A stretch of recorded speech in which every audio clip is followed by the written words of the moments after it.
İzləyicimizdən belə bir sual var. Xanımın qız övladı var və bildirdiyinə görə qız övladı menstruasiyaları təzə başlayıb, amma 3-4 aydır ki, artıq menstruasiya baş vermir. E, Və bunun normal olub-olmadığını soruşur xanım.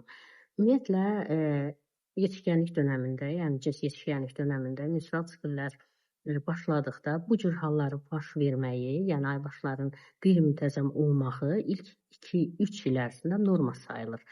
Yəni ilk 2-3 il ərzində hipotalama, hipofizar və yumurtalıq sistemi tam tənzimlənmədiyi üçün, hormonal sistem tam balanslaşmadığı üçün bu problemlər baş verir və bu tam fizioloji norma sayılır.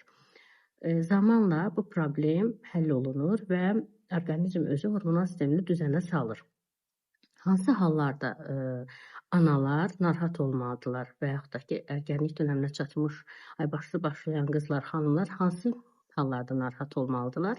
İlk aybaşıları 16 yaşına qədər başlamamış xanımlar ki, 16 yaşına qədər artıq aybaşı başlamayıbsa, ilk aybaşısı olmayıbsa, bu bir həkimə müraciət etmə səbəbi olmalıdır. Bundan başqa aybaşı miqdarı çox 7-10 gündən çox və şiddətli qanaxmalarla davam edirsə, xanımın buyurduğu aybaşı düzənsizliyi, yəni aybaşı olmama müddəti 3-4 aydan artıq davam edirsə və xanımlar çox şiddətli qanamalarla aybaşı olurlarsa, yəni belə olan hallarda bunlar patologiya sayılır və əgər analar təzə aybaşıya başlamış qızlarında bunları müşahidə edirlərsə, mütləq onları həkimə aparmalıdırlar.